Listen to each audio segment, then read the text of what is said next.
Good evening. Welcome to the February 21st Town of Los Gatos Joint Town Council Parking Authority meeting.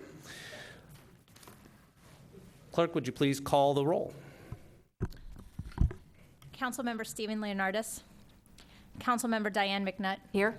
Councilmember Joe Przinski. Here. Vice Mayor Barbara Spector. Here. Mayor Steve Rice. Here. And Councilmember Leonardis sends his regrets. He's on a family vacation. As is our custom, we have a future leader that's going to lead us in the Pledge of Allegiance tonight. And I'd like to tell you a little bit about Nathan Townsend. He's a first grader at Van Meter Elementary School. He was at the library opening on Saturday and went again on Sunday, along with thousands of other people, It was very cool. Thank you for coming. He was blown away with the children's room and had a great time checking out books like Pirates of the Caribbean, playing with friends in the outdoor area, and he went back on Sunday and checked out the computers and watched Cars 2 on the big screen. He loves music and acting and is rehearsing for a version of The Wizard of Oz that's going to be in June at the Addison Penzac Jewish Community Center. He played t-ball last year for the Red Wings. Isn't that a hockey team? Yeah. Okay. He played t-ball last year for the Red Wings and is going to play machine pitch this year. His favorite team is, of course, the Giants. And Dad is a little upset that Nathan got to witness the World Series title already when Dad had to wait over 35 years. Some of us waited longer than 35 years, okay? Other interesting facts. He loves his sister Addison and his dog Gabby, hopefully in that order. He enjoys reading, drawing, and Star Wars. Nathan's dad said Nathan is super excited to lead the pledge. In fact, he had a hard time going to sleep last night. He was so excited. Nathan, why don't you come on up here?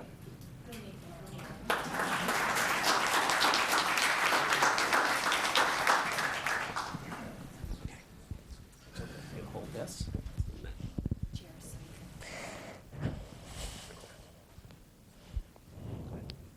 I pledge allegiance to the flag of the United States of America and to the republic for which it stands, one nation, under God, indivisible, with liberty and justice for all.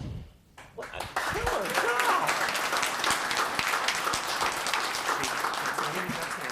this way. This way. Take it back. Thank you very much.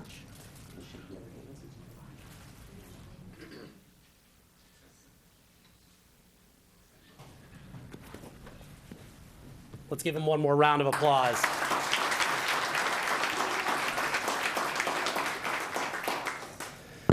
Thank you, Nathan. We have no closed session report this evening. So next on the agenda, I'm going to ask if anybody has any cell phones that you have on, would you please silence or mute them or turn them off altogether, as if anybody would ever actually do that. And if you wish to speak tonight on any item on or off the agenda, if it's off the agenda, you'll fill out one of these cards for verbal communications. And if you want to speak on one of the agenda items tonight, just put the little number up in the upper right for the agenda item, and you'll turn in the cards to the clerk on my left, your right. Council matters. Anybody? I'm going to start with one. For those of you that have not heard, our community lost a real contributor to cancer a couple of days ago. Paul Dubois passed away on February the 19th. He was a two-time president of the Los Gatos Community Foundation, was a key driver in the construction of the Linden Bandstand in Oak Meadow Park and the selling of 1,000 bricks that helped finance it. He was also a key driver in the funding for the LED Christmas lights on the tree in Town Plaza Park. He has been present at every tree lighting ceremony. He orchestrated the annual Cotillion fundraiser to raise money for local projects and scholarships for local students. He was a member of the Kiwanis, contributing to the success of the Fiesta de Arts, and was a lieutenant governor responsible for motivating the 17 Kiwanis clubs in the county. He was very involved with the Teen Center and was a guiding force creating the Venue-a-thon to raise money to support it.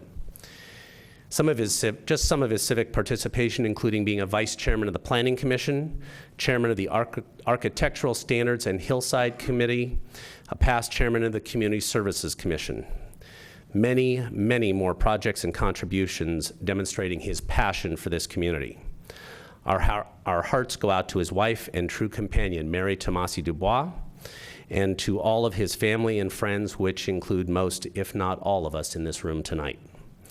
And I will be adjourning tonight's council meeting in his memory and in the honor of Paul Dubois, a true community treasure.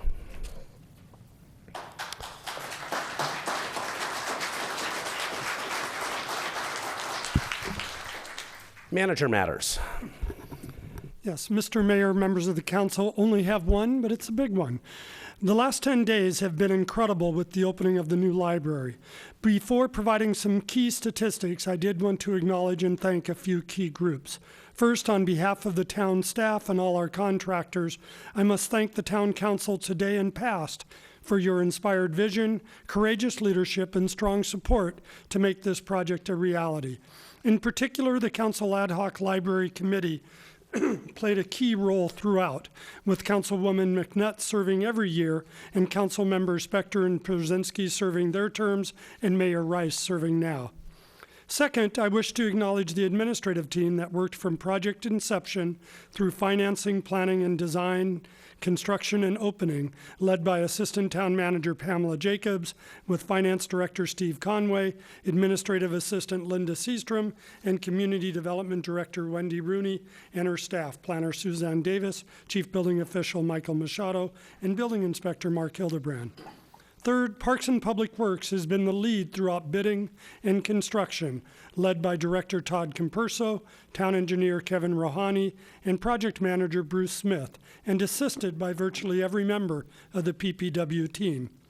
Fourth, the library team has lived and breathed this project long before it began, led by the library board and directors Peggy Conaway and Linda Dino, through all the managers, supervisors, librarians, clerks, and pages who worked long hours tirelessly throughout the planning, design, moving, and opening of this grand new facility.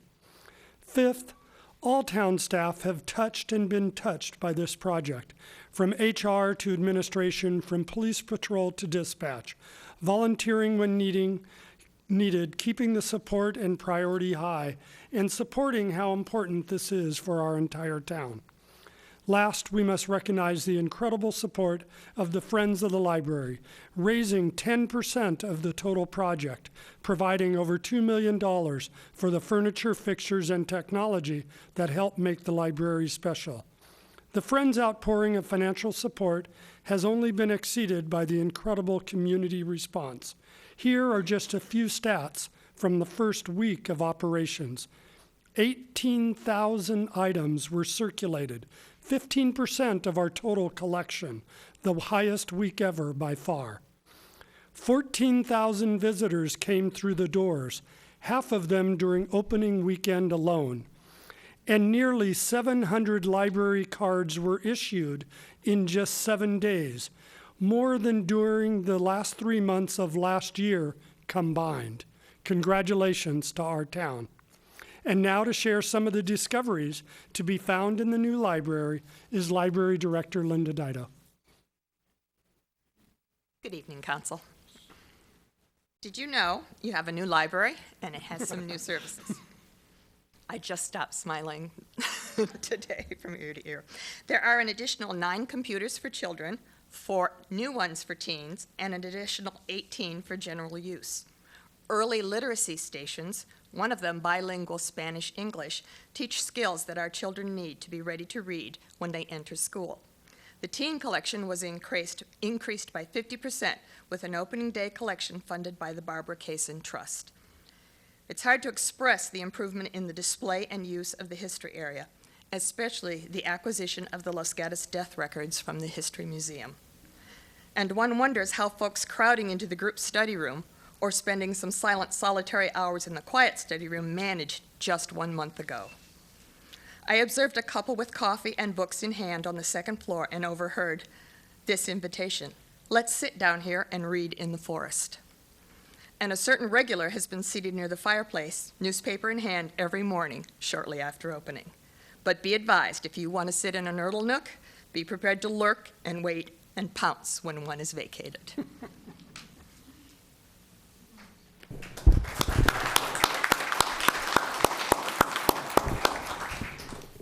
And one last council matter that kind of follows on the library. One of the things that our new library has is a new conference room, which I will be using this Saturday from 2 to 4 in the afternoon for my first mayor's office hours, which I invite the members of the community to drop by, talk with me about anything of concern to them in the town, and I wouldn't mind hearing why you love living here as well.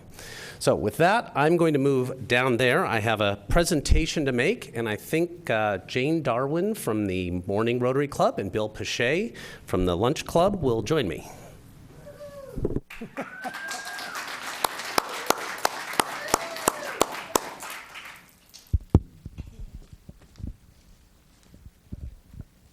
Behind the desk.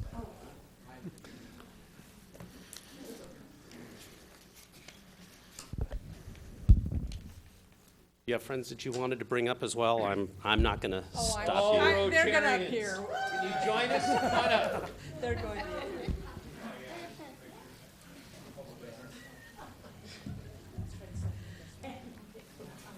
If there's an excuse for a Rotary moment, we take it. I figured that. Absolutely. This is a makeup. Yes, this is a makeup, we decided.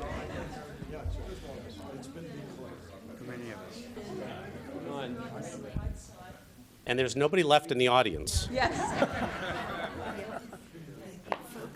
So it's my pleasure to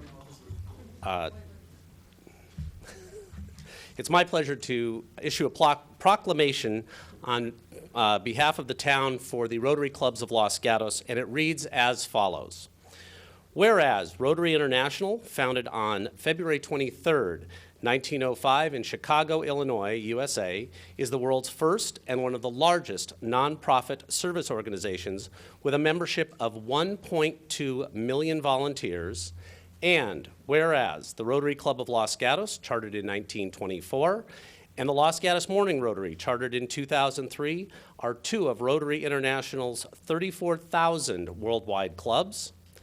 And whereas Rotary in 1985 launched Polio Plus and spearheaded efforts with the World Health Organization, U.S. Centers for Disease Control and Prevention, and UNICEF to immunize the children of the world against polio and raised more than $200 million towards a $200 million challenge grant from the Bill and Melinda Gates Foundation to eradicate polio worldwide. And whereas, this is the longest proclamation I've ever seen in my life. Whereas, 1.2 million of us, yeah, remember? that's right.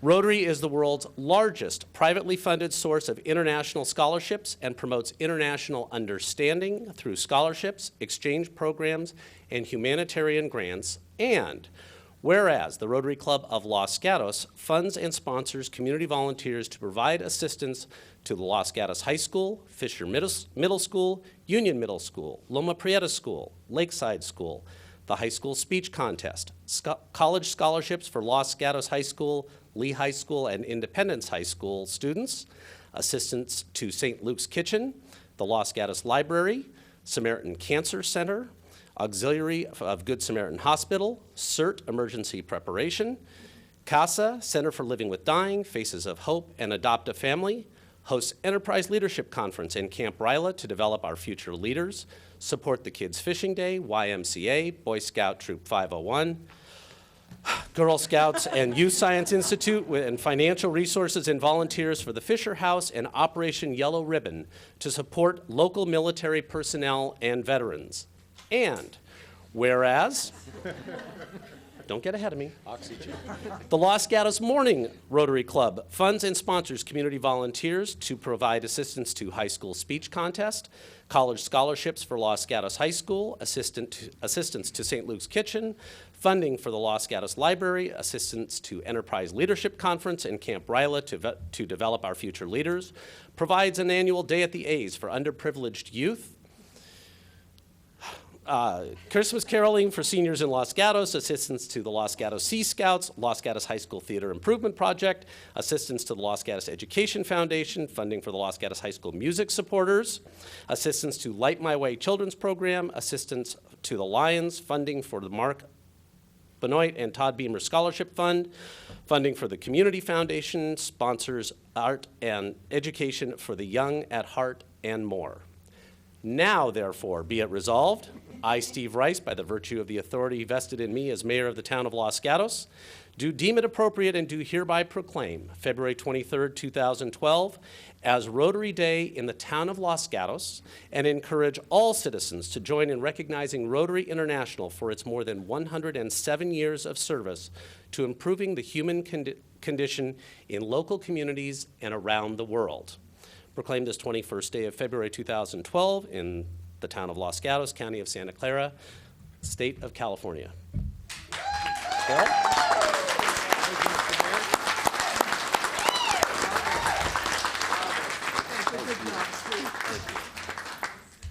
And I'll put in a shameless plug. I happen to be a Rotarian, so.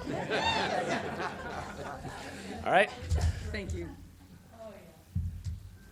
Now we're blind. We'll be working with the Lions more often now.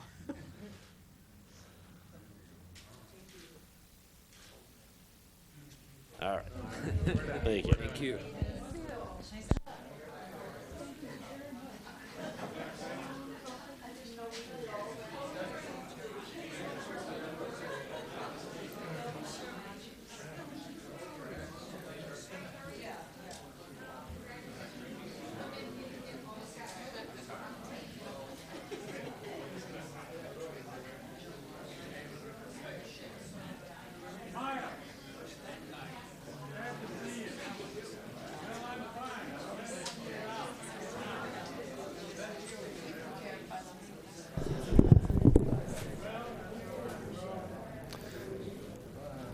Okay. Next on our agenda is the consent calendar, or consent agenda. First, I'm going to ask if any council members wish to pull an item. I am going to pull item 4 myself. Any other council members wish to pull any items? Seeing none. Any member of the public wish to pull a consent item? Seeing none, I'll entertain a motion on the consent calendar. Vice Mayor. Move to approve the consent calendar except for. I second that. Okay, motion and a second. Any discussion? All those in favor? Aye. Opposed? Motion passes 4-0. I'll move forward to the, after the public hearing, or after other business. And the Rotarians are still out there having fun. Next comes verbal communications. This is an opportunity for anybody to speak on any item that is not on tonight's agenda. I have one card, but you have time if you wish to speak. Please fill out a card and give it to the clerk on my left, your right. First card I have for verbal communications is Cindy Vindasius. Am I close? Vindacious. Wouldn't have gotten it, but thank you. Please. Hi, I'm Cindy Vindacious, and I'm a resident of the town of Los Gatos, and I'm here to express my strong opposition to the Hillbrooks plan to expand its enrollment by 99 students. My objection is based on the following 3 points. First, kids in my neighborhood can't walk to school today. I have lived on the corner of Rosalie Court and Marchmont Drive for over 13 years. I have a daughter at Fisher in 7th grade and a son at Blossom Hill in 4th grade. I have never been able to let my kids walk to school alone, unattended by an adult. I am not, of the 40-plus kids in our immediate neighborhood, I am also unaware of any child who's allowed to walk unsupervised to school. It's simply not safe. Over the last 2 years, the Los Gatos Unified School District has made a huge effort in promoting safe routes to school, such as Fresh Air Fridays and a lot of other incentives for the kids to walk to school. Unfortunately, the kids in our neighborhood have been unable to participate due to the current volume of traffic, unsafe speeds, distracted drivers, lack of sidewalks, and no supervision at key crosswalks. My second reason for opposition is Hillbrook seems to consistently and repeatedly violate its current CUP. Last summer, Hillbrook, for the first time in 13 years that I have lived there, opened its campus to various summer programs, allowing drop-off and pick-up at any time during the day, and was not limited to currently enrolled Hillbrook students. The increase in traffic was dramatic, to say the least, and greatly impacted what our neighborhood has grown accustomed to as our summer reprieve. Several complaints were made to the Planning Commission last year regarding Hillbrook's violation of its current CUP, which have yet to be resolved. In reviewing the school's website, we see that Hillbrook plans to offer extended summer programs again this summer.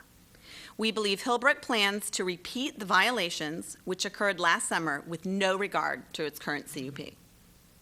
And lastly, I want to bring to your attention that the City of San Jose recently approved the development of 94 family homes in the Guadalupe Mines area, which actually feeds into Blossom Hill and Fisher currently. This project will greatly increase the traffic on an already congested streets of Kennedy, Shannon, Hilo, Englewood, and Blossom Hill Road as these families try and get their kids to school on time in the morning. In summary, in the event that this issue is brought to your attention, and I hope that it's not, I hope it gets taken care of by the Planning Commission, I urge you to consider the issues I've raised in that it's unsafe for kids to walk to school in these neighborhoods now. The neighborhood already carries a huge burden in monitoring Hillbrook's consistent and repeated existing CUP violations and the Guadalupe Mines project. Thank you. Thank you. Next is Mike Frangidakis.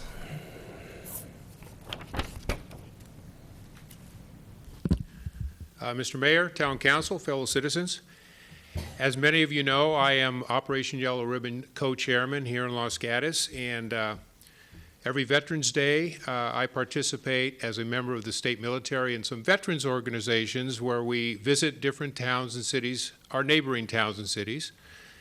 At those locations, we honor the veterans of those towns and cities. And this year, on Veterans Day, as I visited those neighboring towns, I noticed something, that the town of Los Gatos has no such memorial to its veterans, and I thought that was wrong.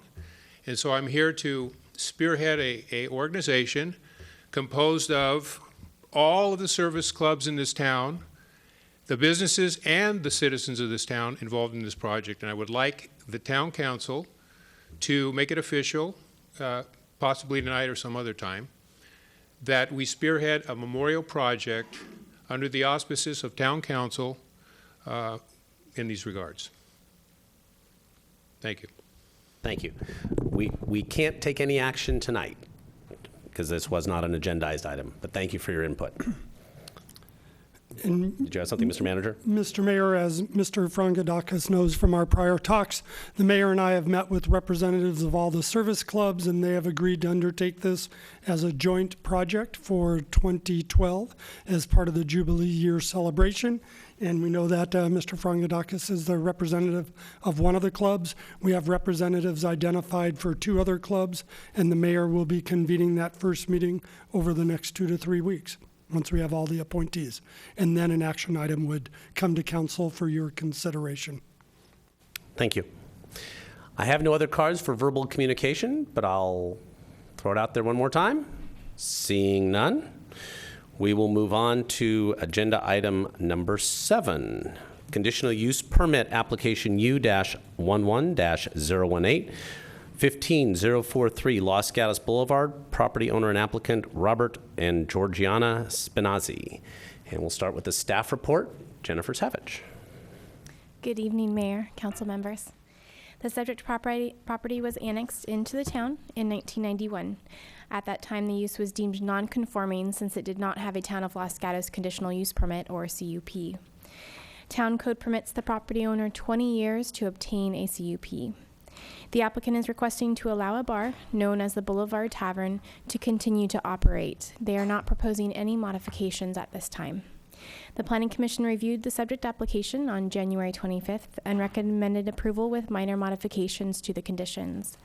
This concludes staff presentation, and we are available for any questions. Questions of staff? Seeing none, I don't have a card from the applicant, but I see applicant here. Why don't you come on up, and you have, I think it's 10 minutes to present your case if you'd like to.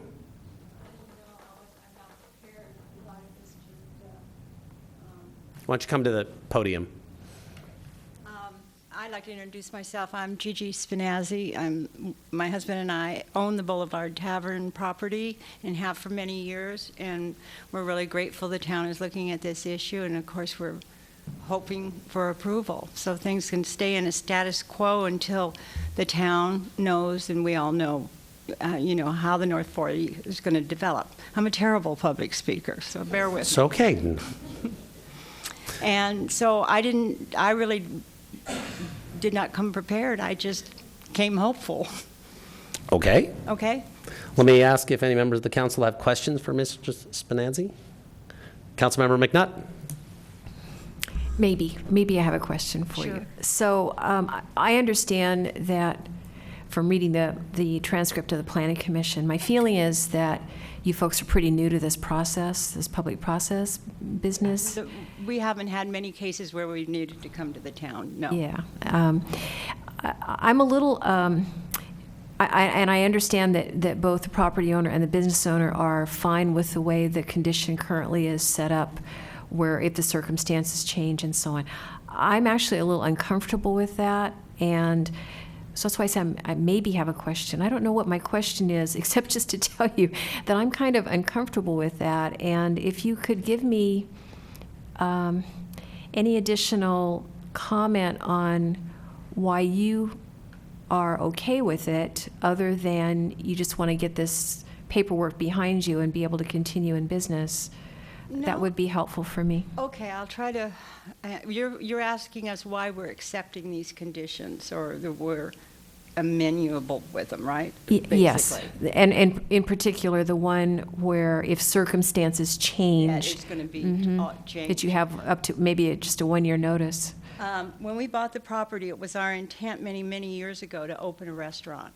And we were charmed by this particular piece of property by location and the fact that it had a bar, had a liquor license. And so it was well placed to become, we wanted a steakhouse in Los Gatos. My husband and I both graduated from Los Gatos High School, and there used to be a wonderful old restaurant called the Red Tavern. Well, when we went to the town, we were soon made aware of what you all refer to as the North 40, and this had to be, Mikey, how many years ago? 15? And so suddenly we were bar owners, and we hadn't really ever planned on being bar owners, and particularly an unusual bar full of history to boot. So we ran the bar, and then we hired Mikey, and then we finally sold the bar to Mikey. We kept the property and sold the property. And he's handled it so well through these years, and he's done an amazing job of cleaning it up and making it a place. You know, I haven't gone in there myself very often. I went in a couple of times this last month, and I really enjoyed myself. It was very comfortable. I liked the clientele. So we don't want to be a block to what the development of that area is, because we realize how important it is to this town. Maybe we'll get lucky, and as the process evolves, we'll become part of the process. We don't know. My husband and I were in our 70s. We're looking at retirement. We are retired. And so it's an investment property for us, but we're not ready to sell it. We want to keep it there and really support Mikey 100%. It may evolve. Listen, we were told many times that any conditional permit was never going to happen. The bar was closing down the year 2011. And, you know, things got hopeful. So we just want to keep the status quo. We'd like to keep it running. Mikey's put his whole heart and soul into it. My husband and I, it would enable us to hold the property. We're going to hold it anyway. We just don't want to hold it sitting there and being vacant and empty. And so it seems like an agreeable situation to us. Thank you, that was helpful. Okay, thank you. Vice Mayor. Thank you. I'm going to follow up on what Ms. McNutt asked you.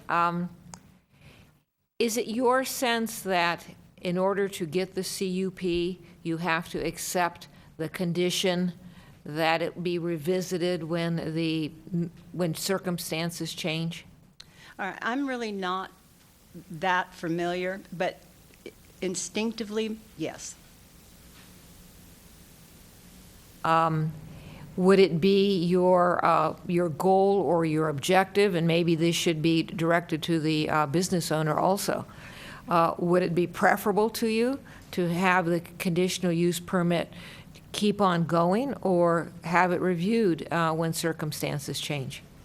Well, the answer is obvious, but. Well, it isn't obvious. That's why I'm asking. Well, the unconditional, just to have it go forth, would be, of course, the most desirable, particularly for Mikey. But the continuation in the worry and the concern, that's a variable too. And we just want to get on with business. Things change, as you all know, or maybe, and I don't know, you know, how advanced your plans are for this area and whether it's going to get resolved in 10 years, 2 years, 2 months. And like I said before, I'm not involved in that, and I know you guys are working very hard to do the best. And we don't want to be in the way of that either. We really would like to see, we're very attached to Los Gatos. Our whole lives have been spent here. So, you know, of course we would like it one way, but we don't want to be, I don't know, just continually in the process. Does that make sense to you? Somewhat. Yeah, I know it's pretty vague, but it's the truth. All right, thank you. Councilmember Brzezinski. Well, first of all, Ms. Spinazzi, you present very well. Oh, thank you. My little I shaking think voice. you underestimate how well you present. To follow up to the questions of the Vice Mayor and Councilwoman McNutt, I guess I would wonder why we would impose that review at the outset that would make you different than any other of the business owners and property owners that exist as your neighbors at this point in time. When the North 40 develops, my assumption is it will develop as a single entity, and at that juncture, both the residential units and the business commercial units will be subject to the changes that are envisioned, and to isolate your business or your property for extraordinary consideration does not necessarily make sense to me. And so I understand what your anxiety is. I also hear you saying clearly that your preference would be that you would receive your conditional use permit without that particular restriction. I think the Planning Commission spent an awful lot of time trying to understand what was going on and why that was one of the conditions of the approval, and ultimately came to the resolution that we see in front of us tonight. So, I think I'm going to direct myself to the staff on this, but I do believe that you're saying that were that condition not there, you would be probably more satisfied. Of course. Okay. Could we ask the staff to comment to I'd that? like to say something. The issue, what I thought I heard at the Planning Commission. Planning Commission was when the property was annexed, it was understood that this bar was going to be only given, they couldn't shut it down they had to allow it to run for a certain amount of years. And so it was made very clear. So the feeling was by one particular planning commission person, why give away something the town already has control of? And that's the Boulevard Tavern. I don't know how many of you know the history of it. It was originally a Hells Angels bar. Mikey has worked long and hard with the town and with the police department. He's well regarded.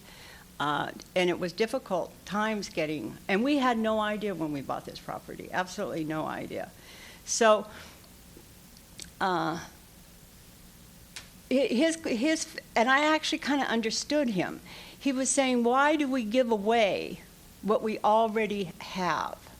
And since this little piece of property is sitting right in the middle, I believe, of what you're all working so hard to resolve, his hesitancy was based on the fact that we could become a problem. We don't sound like a problem now. I'm kind of advocating something that's, you know, not in my favor, but I did understand his point, and so I guess that's why I was amenable to it. Okay. Would you care to comment, Ms. Savage? The condition is not a required condition. The council could choose to not include it as part of the approval. Staff included it as part of the applicant's offer to put a condition in there for subsequent review in consideration of the anticipated development of the North 40. A similar condition was put on a conditional use permit in 1999. Less text, but it essentially said it should be reviewed every 5 years, and the use was approved as an interim use in the event that the North 40 area is developed. Thank you. Okay. Any further questions? Thank you. Thank you. You've all been very kind. Thanks. Don't go away. You'll have 5 minutes at the end if we have other speakers. Anybody else? I have no cards on this item. Did anybody else wish to speak on this agenda item? Okay. Ms. Spinazzi, did you want to come up and rebut anything you just heard? Okay. Then I'm going to go ahead and close the public hearing and look to council for further conversation or a motion.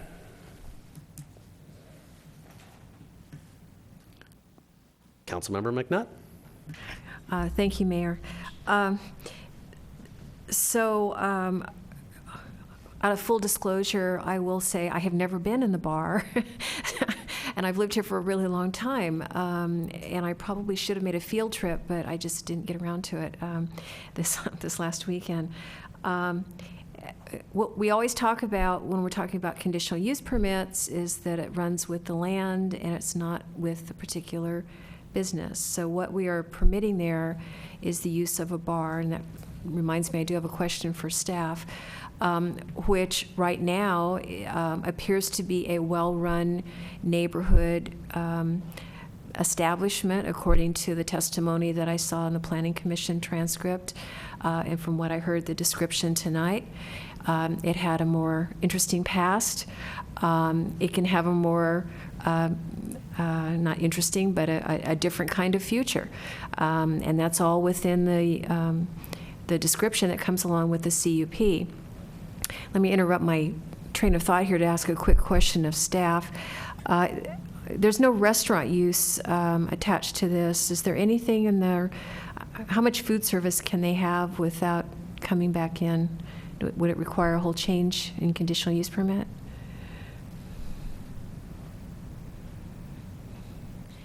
That's hard to say at this time. The conditional use permits are approved with certain conditions, and it's possible that someone could come in with a different business plan and still be considered a bar, or not trigger the substantial departure from the existing conditional use permit. Okay, so it's a maybe. Yeah. Okay, so as things evolve, it could be that this bar would transition slowly into a combination restaurant bar or cafe bar, or it can go upscale. If Fern bars ever come back, you can go back into that. I mean, businesses have their own business plans, and they come and go. But again, from a land use perspective, conditional use permit says do we think it's okay to have a bar in this particular area? It's been there for a really long time.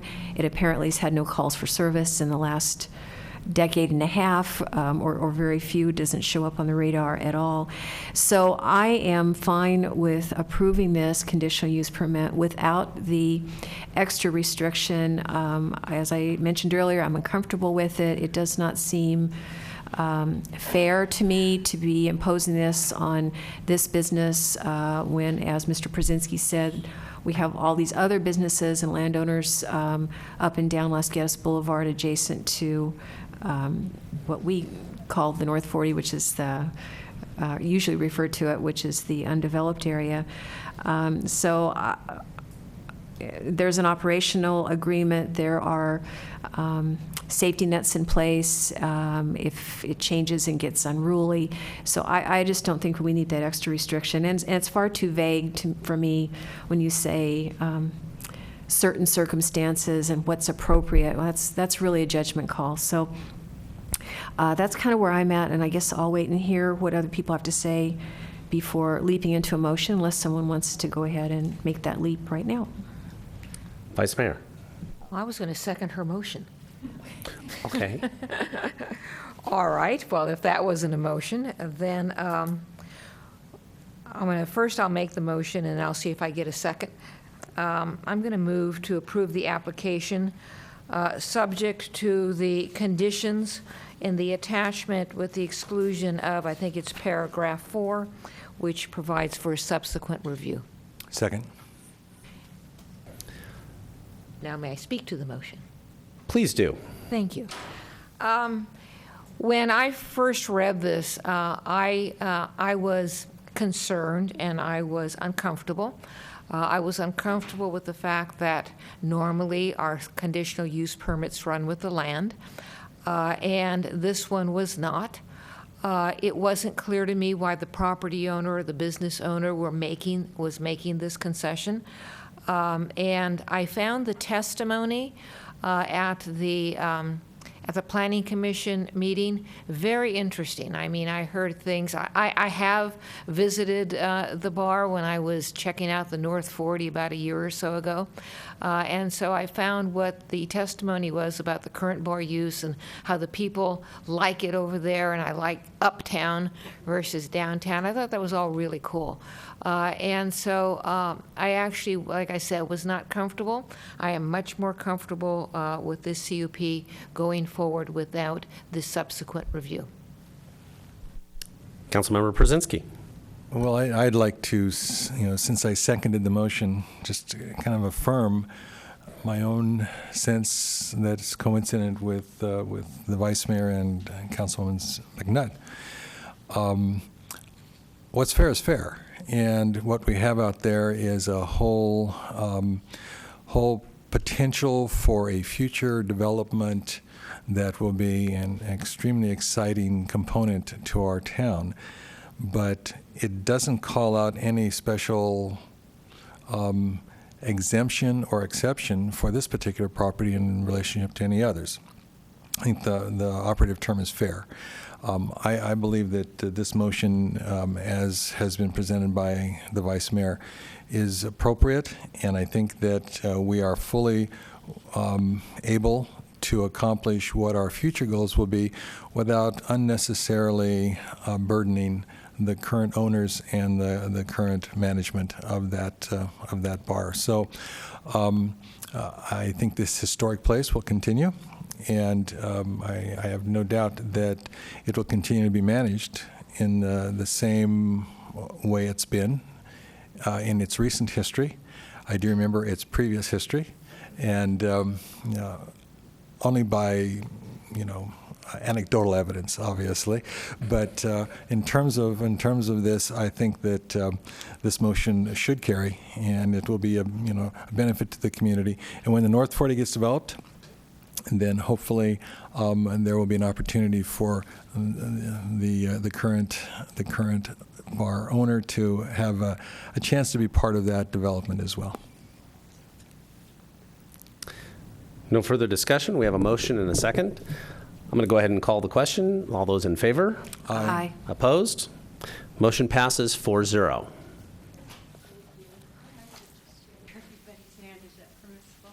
Not, I'm afraid not. Thank you very much, though. I'm overwhelmed. I'm amazed. You're wonderful. Thank you. Okay, moving on to other business. Item number 8, first of all, members of the council, you'll notice we had a desk item on this. And we're going to get our 2011-2012 mid-year budget performance and status reports for the 6 months ending December 31st, 2011.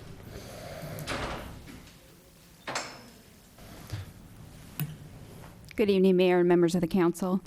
Tonight we're going to be presenting our mid-year budget review. And if I can get to this to work, I'm going to talk a little bit about our outline tonight. We're going to talk about the budget status at mid-year, recommended budget adjustments, our 5-year forecast, and finally, our budget development process. I'm going to go ahead and start with our revenue operating trends, and I think I'm going to have the clerk, and I'll guide her through, help me out here. Beginning with the next slide, thank you. We currently have a $110,000 decrease in VLF property tax backfill. This is primarily related to state takes as a part of their budget balancing efforts. The second item is a $800,000 decrease in sales tax. And this is primarily due to the loss of sales tax collected on Netflix video streaming subscriptions when they were combined with the DVD membership. The good news here is that it's been partially offset by some growth across the sales tax category board. And so originally we were going to have to decrease this by $1 million, and so instead it's $800,000, so that is good news.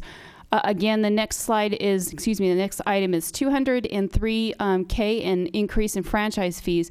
This is primarily a budgeting issue. We didn't estimate correctly because we didn't have our franchise fees receipts in at the time, so we did an adjustment here. Next item.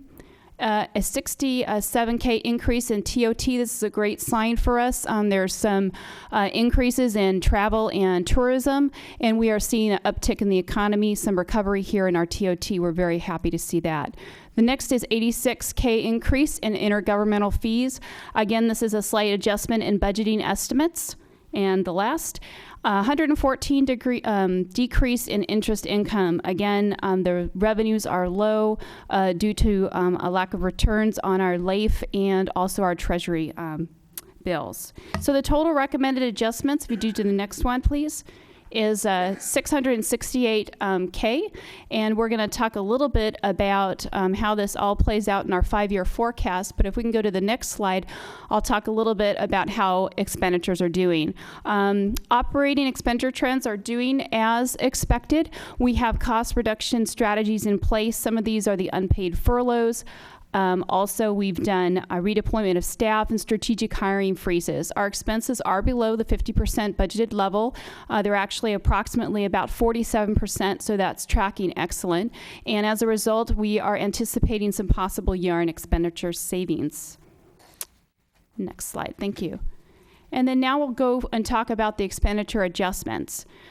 We have vehicle equipment replacement adjustments to make. The $217K for the street sweeper, we did have one that was damaged by fire, so we received a reimbursement from ABAC, so we're prepared to replace that item. And the next is $47K for police vehicle computer equipment. We inadvertently left this out when we came to you as a part of the 11-12 budget process. So this is a cleanup item. You need to make sure that your police vehicles actually have the equipment to work properly. So we thought that was important to bring it forward to you this evening. And then finally, capital improvement projects.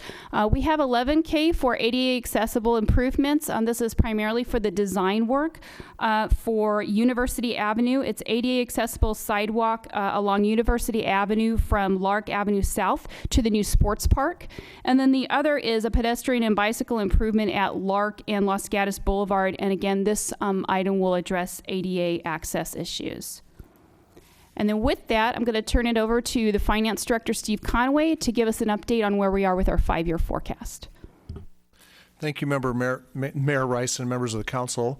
I'll go into the update of our 5-year forecast, which we prepared for our mid-year, and we had given you some indication of this at your recent retreat, and we have done some more work on that. And the graph I'm that we have before you this evening gives us a snapshot, at least at this time, of where we think the town will be as of this fiscal year and then into the future.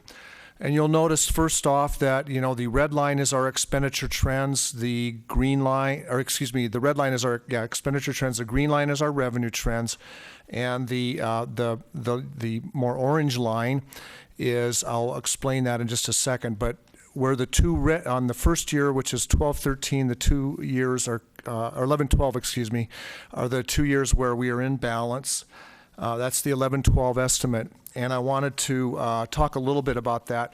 We, as Jenny had pointed out, we do have some revenue declines this year. However, we also had some revenue gains across some categories. The bottom line is that we did need some money. We had about approximately $800,000 to $900,000 set aside from last year's closing fiscal results that we had communicated to council that we would hold in reserve to fill in a gap that would be required due to the RDA dissolution, which we became aware of last summer. It was actually, there were discussions last spring, and we did not have a quantification. We had some estimate of approximately $600,000 to $800,000 of possible financial impact to the town. And as everyone is probably aware, the RDAs are now dissolved, and we are absorbing that cost into our budget, and that affected fiscal year 11-12. And thankfully, there was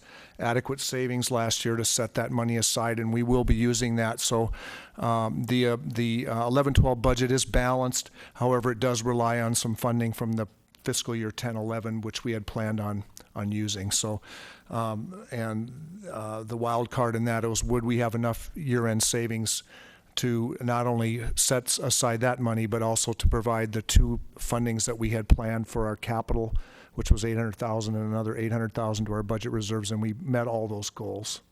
So just wanted to make sure council was aware of that. You can, the following year, in fiscal year 12-13, you can see that there is a gap between our revenue, the green line, and our expenditure trends, and that gap is approximately $1.8 million. And the orange line portrays in fiscal year 13-14 that if all of the budget right sizing occurred through either service delivery reductions and those type of things that are on a permanent nature, we would have a much smaller gap to fill between revenues and expenditures in 13-14. The red line above that, the point above it, would show a large gap in 13-14 if we did none of that measure and used all reserves to solve the problem. So staff will be, as you know, we have gone through our own preliminary service delivery review, and we went through that with council at your strategic planning session, and we have identified, I believe, $7 million worth of service level or fee adjustments in all categories. Yeah. So we will be bringing forth to address this $1.8 million budget. We will be, as council asked us, the town staff will be bringing forth a recommended budget which will incorporate a number of those strategies to solve that $1.8 million gap. And the gaps shown here are exacerbated by news of this Friday, which were not included in this, which you have a desk item for. We received Friday afternoon, without much prior notification that I'm aware of, cities across the state were informed by PERS that there's some change to possibly contemplated to their discount rate, which will affect employer PERS rates. And our best estimate right now in that will affect beginning fiscal year 13-14, so it's not in our immediate budget future, but it's something that we have to keep our eyes on. And the worst case scenario would that red line would be impacted negatively by $580,000 increased expenditure if the state of California PERS adopted the lowest discount rate. We don't think that's likely to happen, but it is. That's the worst case scenario. There's probably a lower amount than that, but $580,000 is our biggest exposure based on the information that we have right now. And the revenues, I will say, and Jenny did point out, and I'm pleased to say that taking Netflix revenues out of our portfolio, we are seeing signs of recovery. We're averaging, as of our latest data, across all of our sectors and categories of businesses, a 4.5% growth rate. And we have built 3.5 into our 12-13 estimate to be a little conservative, and 2% in the years beyond that just to be conservative. But we're seeing, hopefully, a turnaround for our businesses, and that's been very encouraging. So in spite of the reduction in Netflix, our other businesses are performing well. And this is the same information that we've been shared, that we have had shared with us with finance directors across Santa Clara County.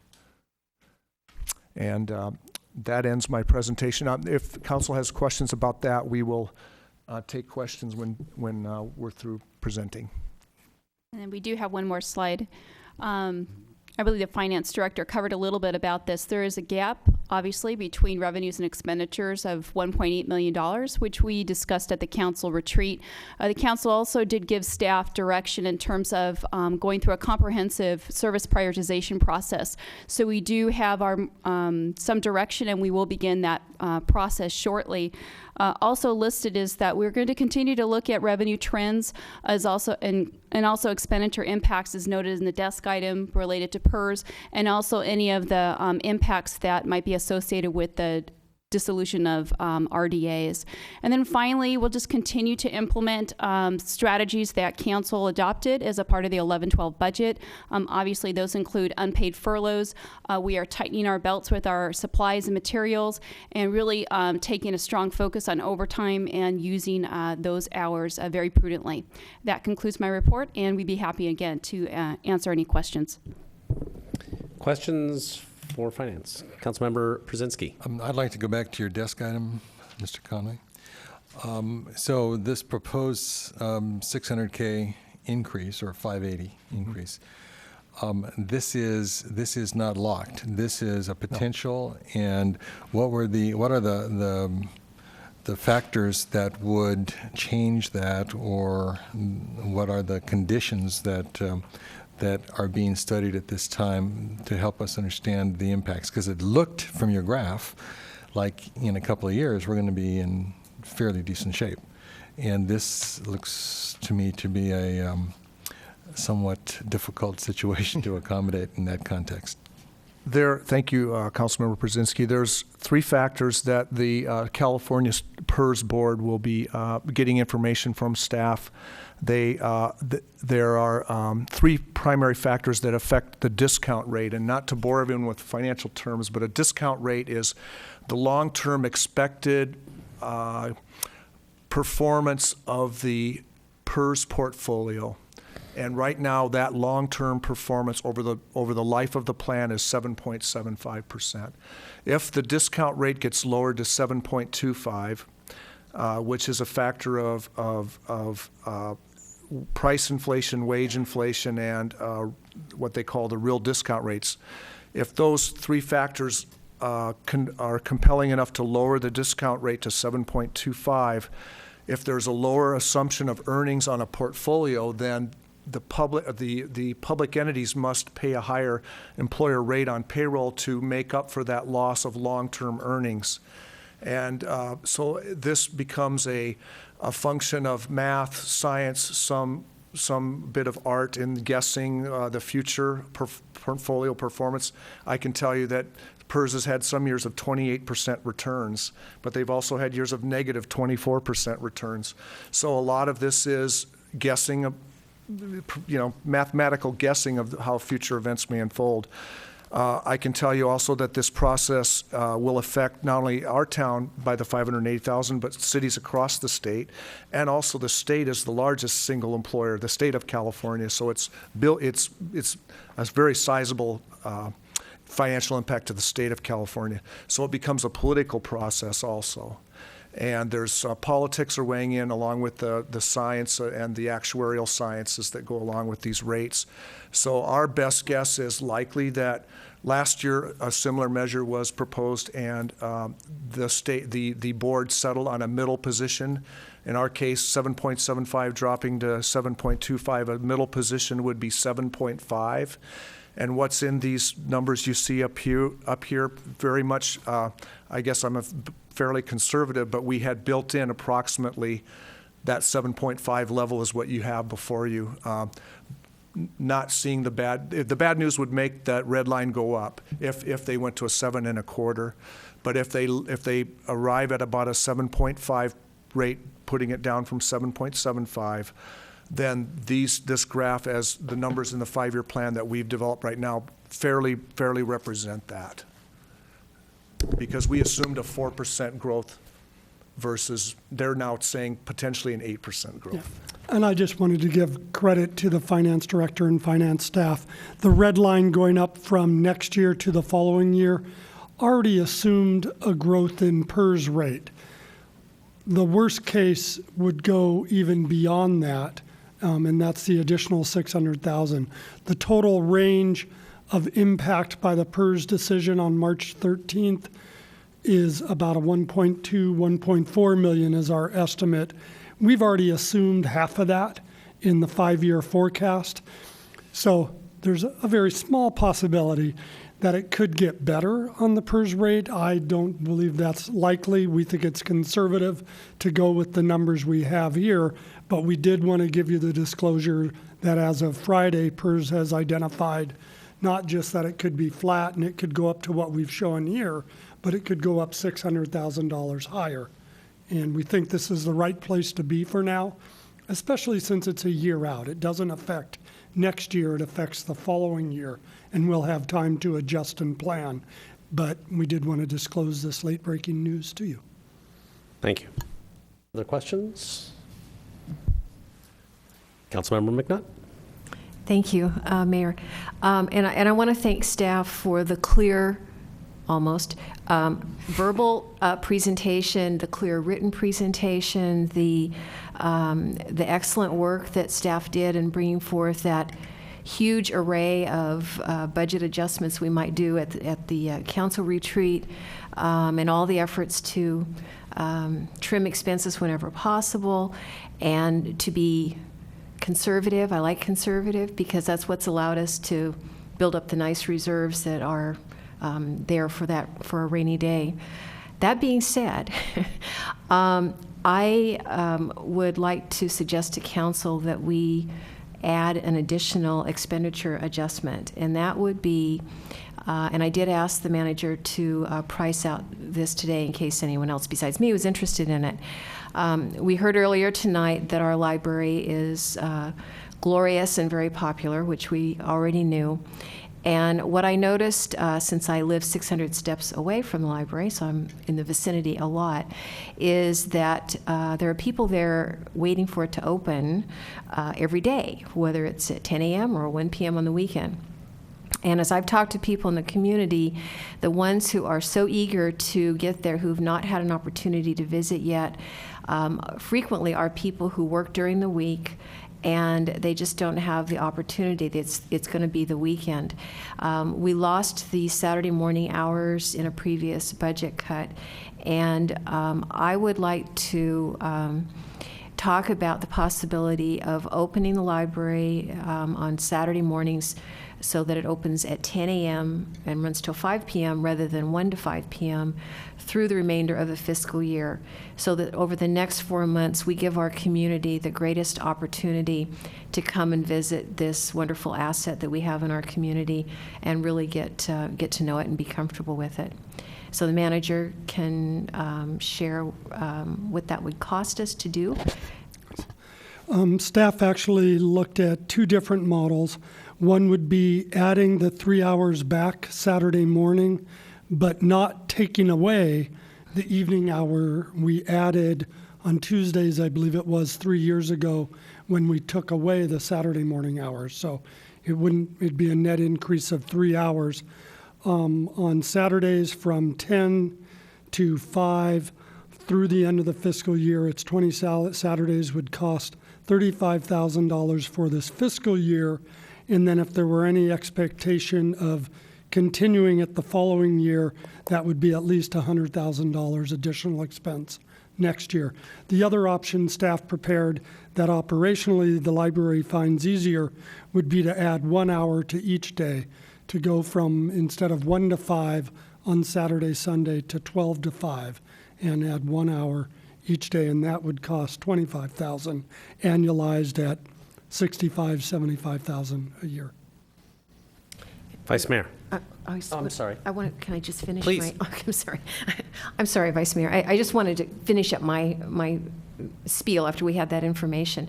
And that is I understand operationally it might be easier to do the 12 to 5, but I don't think it has the same impact and opportunity to the community as making a Saturday morning available. Families are so busy on the weekends. And so having a morning and an afternoon as opposed to a lunchtime and afternoon available, I think is better. And then the other point I wanted to make is that we do have really nice reserves, and I'm appreciative of that. We have far more than what we have in our policy. And I certainly don't want to spend those down frivolously, but we are in the business of providing service to the community, and I think this is a justified withdrawal from our savings account. Now I'm done. Thank you. Thank you. Vice Mayor. Thank you. I also, my question was of staff, because it seemed to me that beginning at 10 a.m. on Saturday made a lot of sense.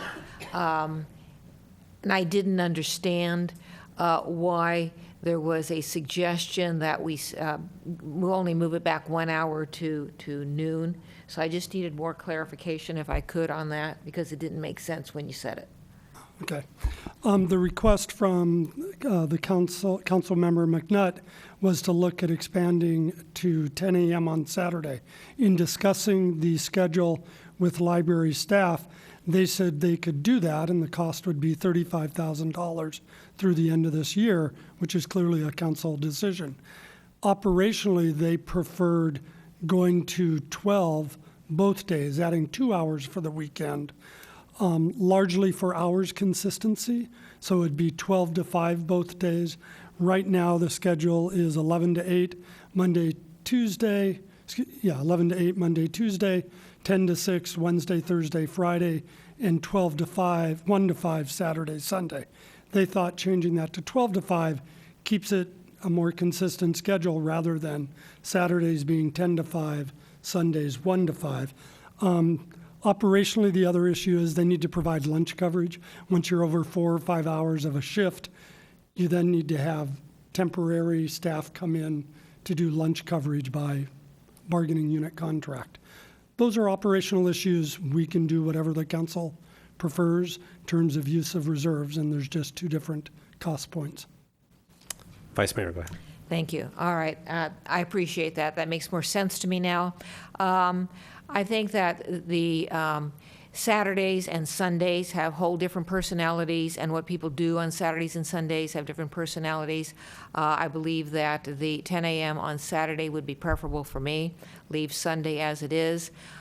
With regard to reserves, I would normally and historically have been extremely reticent and conservative about using reserves, but in this case, for $35,000, it would be an expenditure that I could support. I'll just make a comment as well. I think that when many communities are talking about how to cut their library hours, or they build libraries that they can't open, this is a very fun conversation to have when we're talking about expanding the library hours. What I did here was $25,000 buys us 2 hours, and $35,000 buys us 3 hours. Doing quick math in my head, I think we get more bang for our buck getting the 3 hours. So I would probably go with the 10 to 5 on Saturdays as well. And I'll echo what the Vice Mayor said, who also happens to sit on the Finance Committee with me, and we were the ones who put down in writing the reserves policy. And I would say I'm more than reticent. I'm generally against using reserves for anything, but we have a showpiece here that is getting tremendous use. And if we can provide more services to our citizens, I'm all in favor of it. Mr. Brzezinski. I think the question of using reserves is, universally believed to be something we want to use only as a last resort. And because we have had that attitude and reinforced in the Finance Committee, we are in position to accommodate these unforeseen circumstances like a $580,000 potential hit from PERS. I want us to be very cautious about adding expenditures at this moment in time.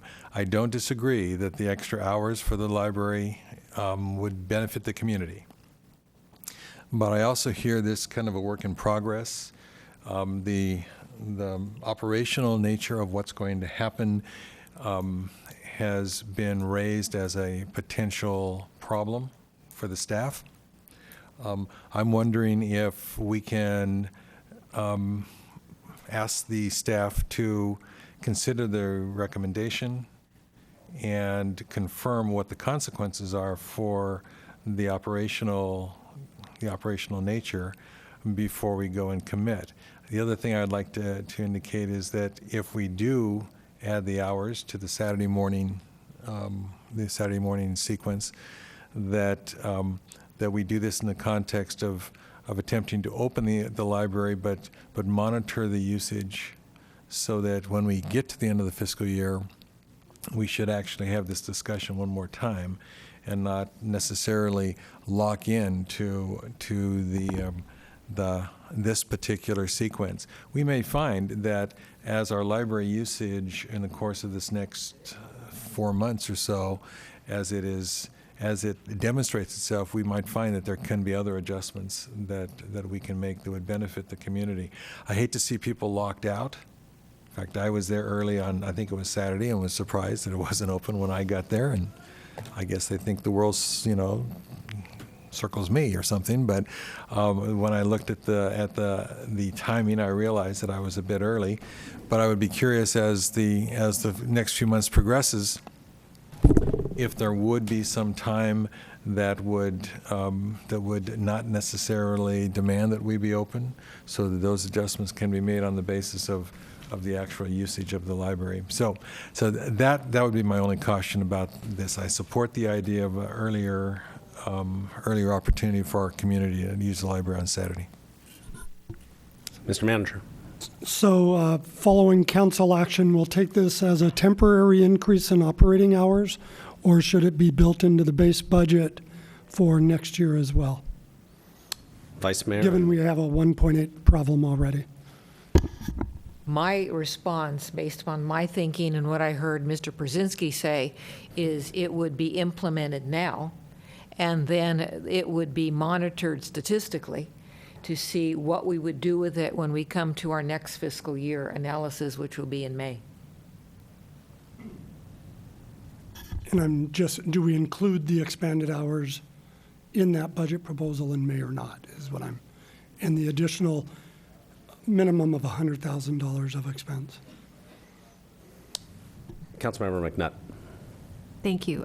My original concept was this was a short-term special service to the community for the next 4 months, which is why I would like us to make a decision tonight, because otherwise we lose another 2 or 3 weeks in that period, and with no expectation that it would continue beyond that. I put it as kind of an expanded grand opening expense, because it really is designed, in my mind, was to, again, give a maximum opportunity to introduce the library to our community. And I would actually second that. I would not expect it to be built into the budget that we see in May. That would actually be staff's preference as well, because we'll have data to give you in May. Plus, we are seeing such an increase in circulation, visitor counts, and library card issuance just in 1 week. We're concerned already that the expense number you see there isn't large enough to maintain the current level of hours we have, and there may need to be an expense addition next year for current hours beyond what the forecast shows. And that's an issue we're starting to evaluate now. We're covering that this year because of the 3-week library closure. we had savings from that closure, we were able to spread over the remainder portion of this fiscal year to provide augmented clerks and pages, basically to process materials. That's not part of the budget for next year until we come back to you. So there could be an increase to the operating budget for the current library hours, and then a proposal for your consideration for continuation of the expanded hours, what that would cost, and what the service statistics have been for the months until then. Vice Mayor Spector. Thank you. I believe you just answered the question of staff, which is assuming that this increase in hours and increased expenditure goes through July 1st, we would still have the statistics when it comes back before us, even though it's not built into the budget? Correct. You would have whatever we have available when the budget comes to you in mid-May. Okay. Any further discussion or questions on the finance? I believe we need a motion for the recommended action. Vice Mayor. I'm going to do them all. I'm going to move that we accept the fiscal year 2011-12 mid-year budget performance and status report, including fiscal year 2011 and 12 financial projections, to authorize budget adjustments as recommended in the attached second quarter budget performance report, including and amending onto that the additional hours from 10 until 1 on Saturday morning, and the increased expenditure of, I believe, $35,000. And lastly, authorize the amendment of the town fiscal year 2011 and 12 comprehensive fee schedule, library internet printing fee. Second. Motion and a second. Any discussion? Those in favor signify by saying aye. Aye. Aye. Opposed? Motion carries unanimously. Okay, we're going to go back to pulled item number 4 from the consent agenda. I'll give staff a moment to shift chairs.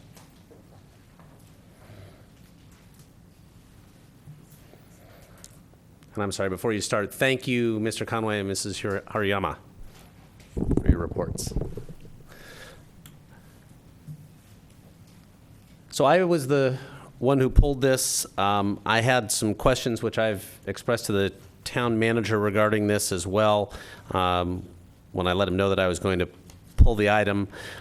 In essence, my concerns were around, do we really need to do this extensive of an update? My read on the current Boulevard plan is that it's pretty current and didn't need maybe quite as extensive of an update as appears in the budget, and also that while we don't have to put this kind of a contract out for competitive bid, it was being done without one.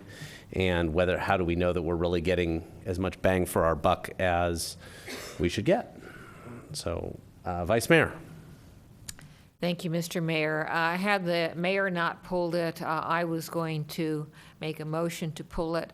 And I don't know where we're going to go this evening, but the issues that came, that I had, were, one, the scope of the work. It seemed overly broad. And given the fact, especially since we identified the scope in 2009, and we've had a tremendous amount of land use issues and development and entitlements since 2009. We've had a lot of work on the North 40.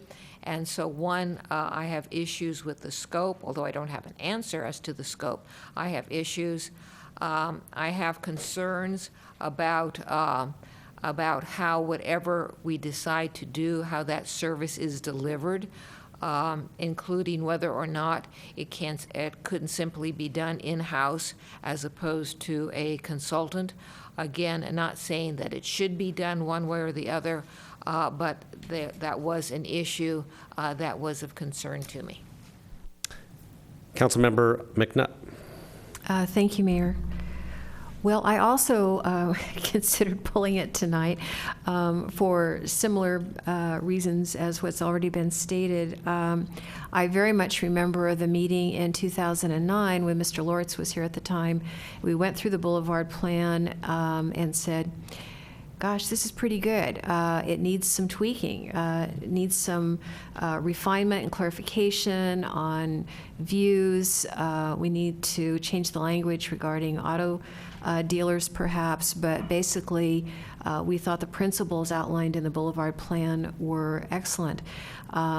So when I was preparing for the meeting, I went back and read through the Boulevard Plan yet one more time, fresh this weekend, and thought, gosh, it's pretty good. I think we did and not we, I wasn't on council then, they did an excellent job. So I also had questions about the scope, which seemed to be much broader and more ambitious than what I had envisioned it to be. I had questions on clarifying what the traffic study purpose of the traffic study numbers were, what they would actually tell us that we don't already know or have not already received in other developments or with proposed developments. And I don't necessarily want to maybe go into that now because I have a feeling we have some broad issues to deal with. And then as a minor point, I wasn't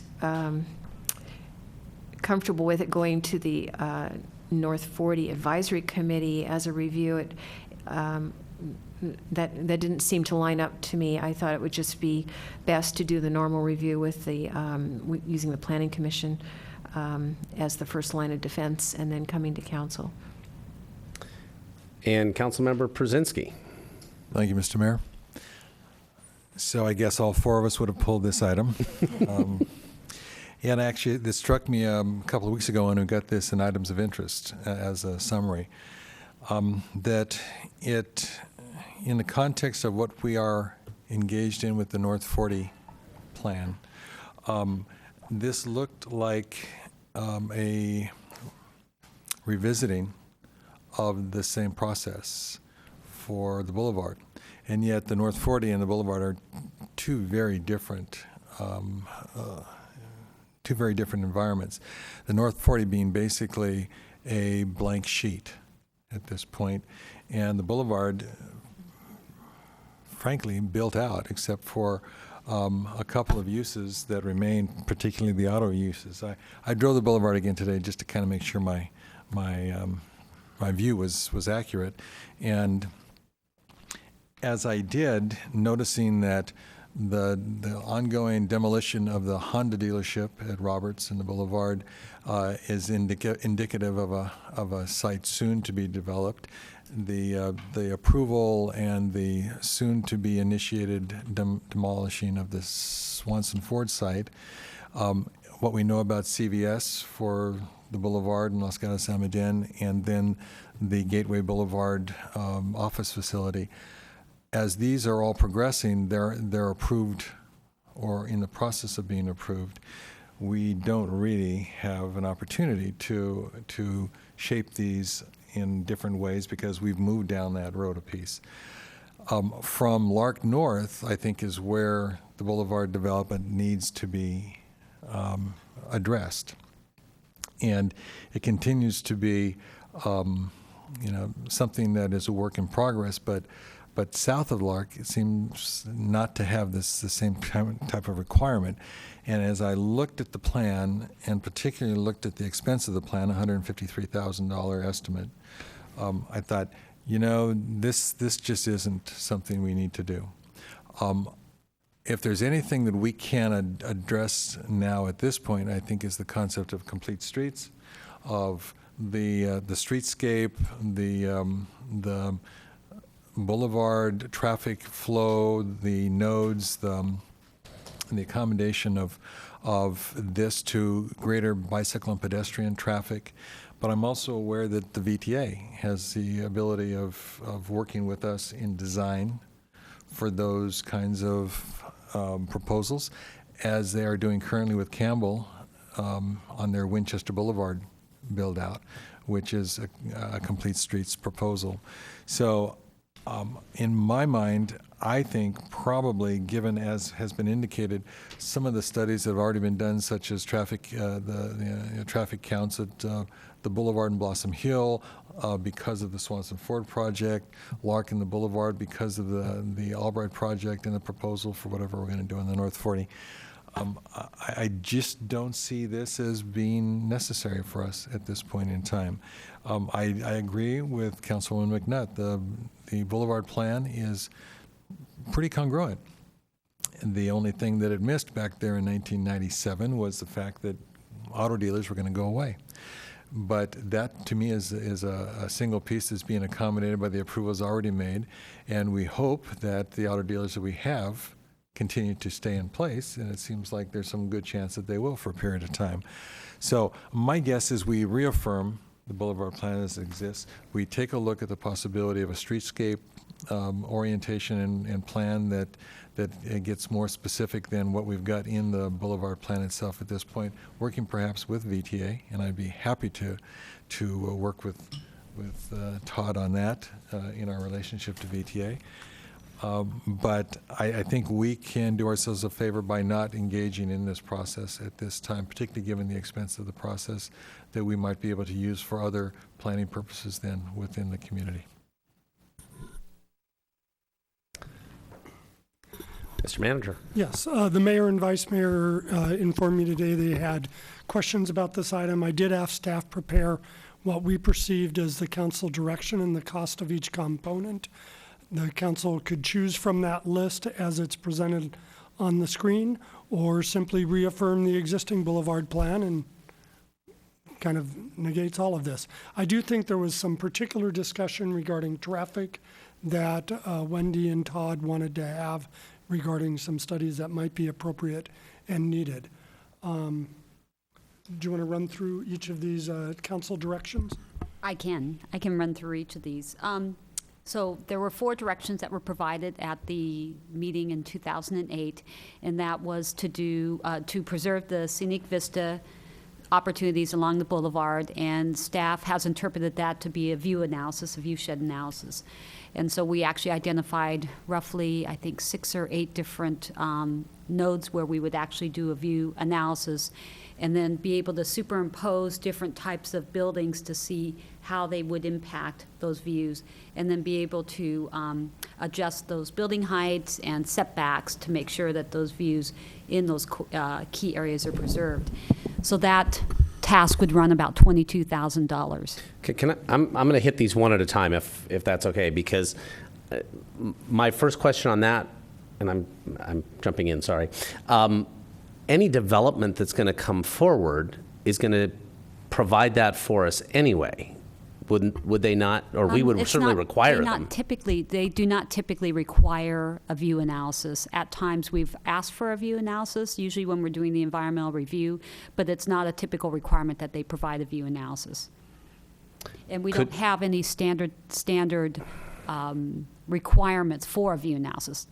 That being said, we can create those. That's not a problem. But if you remember back on the Gateway project, the architect did some rough view analysis, but it wasn't anything to a standard that we would normally apply to all sites. It was their own judgment on what they would shoot, where they would shoot those pictures. It didn't have staff input to that.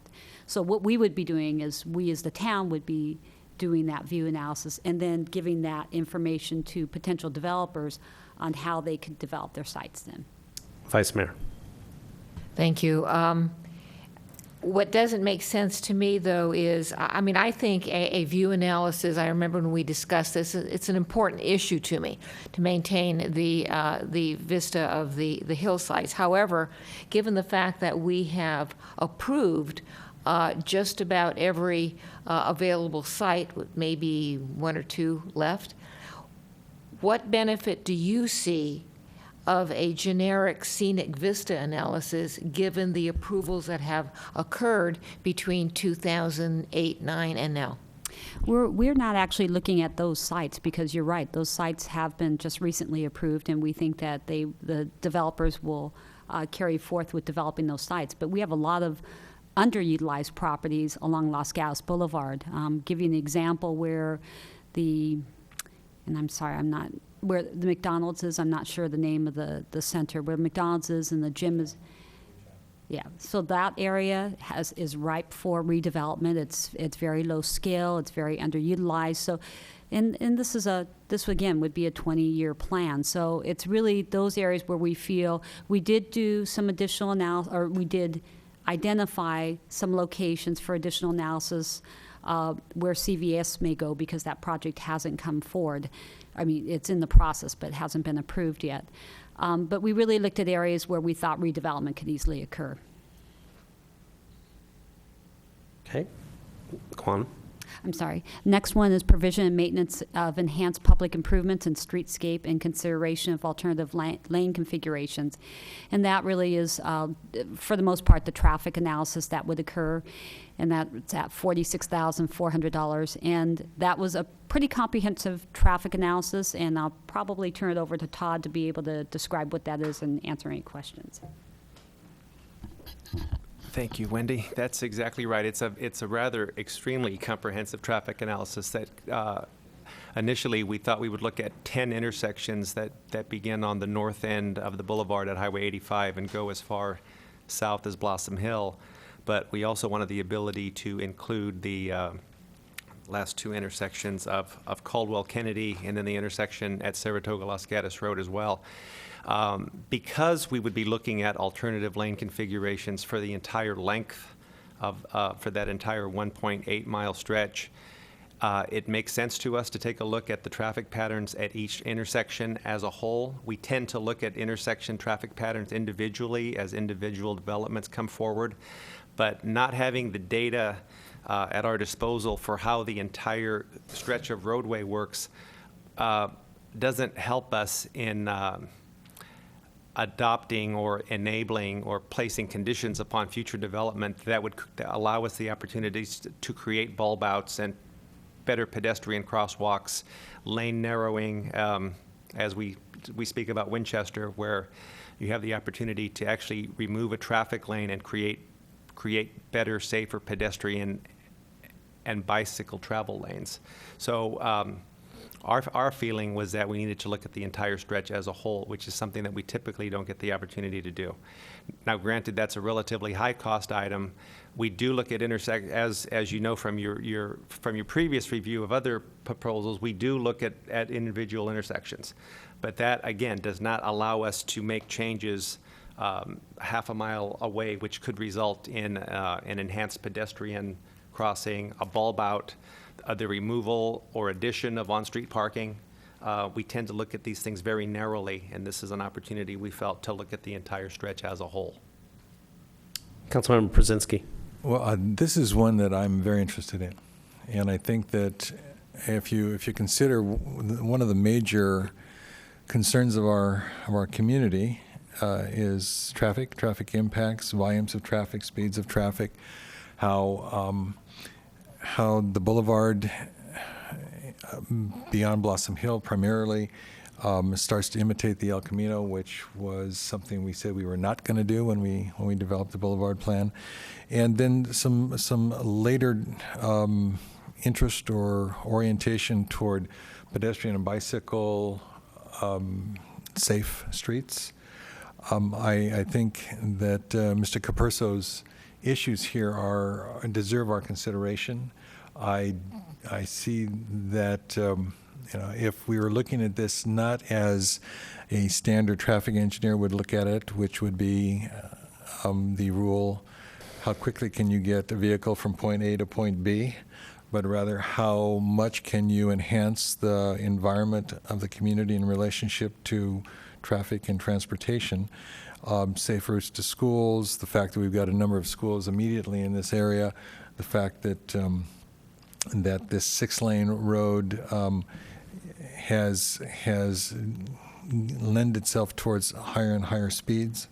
I think that this is something that could deserve our attention. I also recall how many times members of the Planning Commission have indicated when they're looking at a new development, indicated the concerns relative to the increase in traffic that this would provide in an already highly impacted traffic corridor. So this is one I think we could easily parse and take a look at separately from the entire orientation.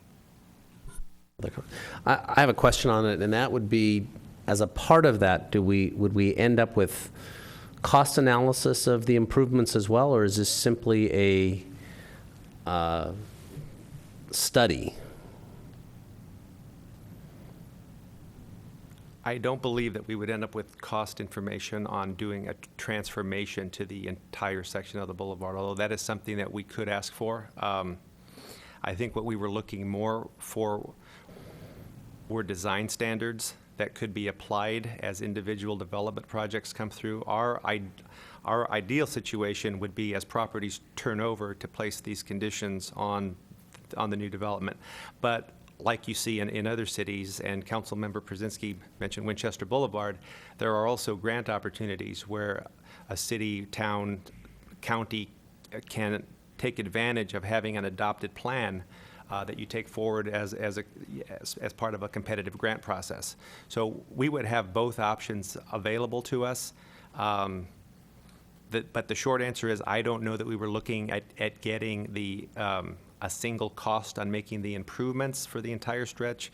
We were more interested in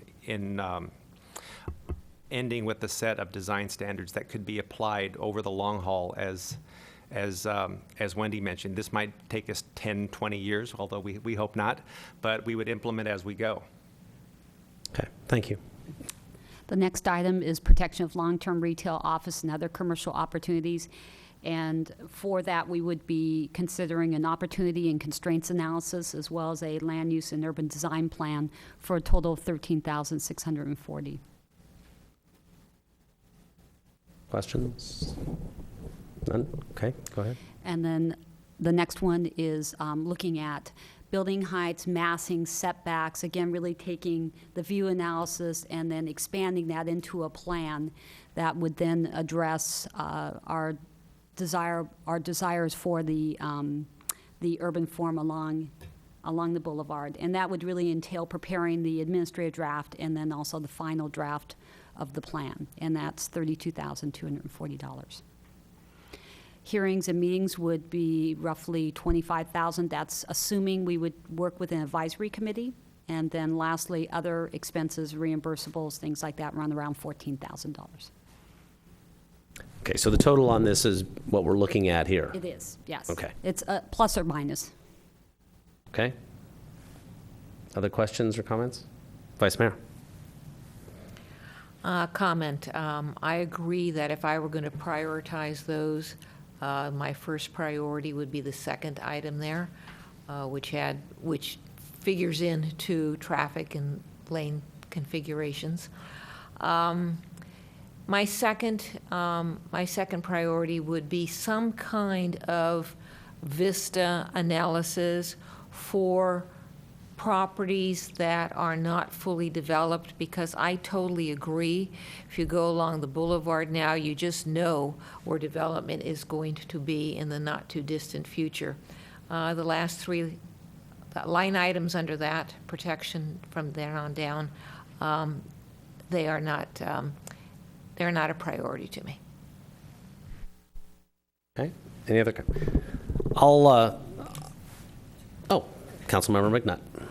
Sorry, slow here. Yeah, I pretty much agree with the Vice Mayor. And on the VISTA analysis, because I remember very much that conversation, and especially when we were doing Gateway, the discussion of which hills, which mountains. We are in a valley, so it kind of goes all the way around. Going north, going south, those annoying trees that block views also. I mean, it was more defining. I guess I had a much simpler point of view as what we were talking about here, but it was more defining our terms and kind of setting principles for how we would go about analyzing what view impacts would actually mean, rather than something mechanical that would be put before us as a technical document. But otherwise, I agree with the Vice Mayor. I think I'm in agreement as well. I think from a, that's what I'm looking for, from a logistical standpoint, I'd rather see this come back in more of a menu format as opposed to an all-encompassing format, to where we can pick and choose that which we want to do with the costs associated. And because I'm not comfortable with spending $150,000 on this as I see it at the moment. Councilmember Brzezinski. Yeah, I don't want to be redundant here, but I will be, I guess. Yeah, this is not the time or the place to engage in this particular study at that price. The outcome of this comprehensive study, which would be done in the near term,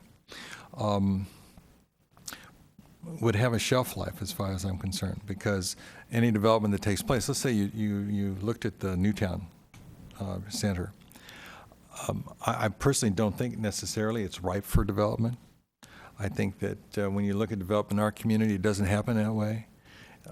What happens is usually the places that are more inclined are the ones that have been around for a long time and not improved, and Newtown was improved in relatively recent future, at least, or recent past as far as our town timing goes. So I don't see that happening. I think that what we're going to see are some specific infill proposals. And as each come forward, it's going to be a developer who comes forward. A lot of the times, I think, just from the understanding of what our town's about and reading our general plan, people pretty much know. Things, you're not going to come in and put up a 5-story or 6-story glass and chrome building somewhere on the boulevard. It's not going to happen. And so the dialogue with the developer who would make a proposal can take place at the level of the Community Development Department, because I think the Community Development Department is quite capable of expressing the orientation that the town has at this time. So I would think for us, the issues from protection of long-term retail all the way down to the end really are not relevant, because to me, I'm not going to spend money on things I don't see product, and the product to me is not a report. Product is actual the ability to interface with a project or a developer who comes forward and says, this is what I'd like to see, and we, through our process, conducted both at staff level, planning commission, and here, we have the ability with what we know to go ahead and shape that project according to what our town character is. So I would say, the menu can be a short menu, as far as I'm concerned, but definitely I'm not interested or willing to go into an expenditure of $150K for the proposal as we have it in front of us tonight. Staff have enough feedback? Wendy and I had a side conversation. We will revisit the proposal, focusing on the first 2 bullet points, and try to scope that and bring it back at one of your future meetings, probably as the mayor suggested earlier, with the reaffirmation of the existing Los Gatos Boulevard plan as the framework for that subsequent work. So do you need a motion to continue this to Since we don't know the meeting to continue it to, I think we'll just re-agendize it when it is ready to come forward. Great. Okay. It's the last item I have on our agenda. I'm going to remind the community we are adjourning tonight's meeting in memory of a community friend and leader, Paul Dubois. We will miss him, and we are adjourned.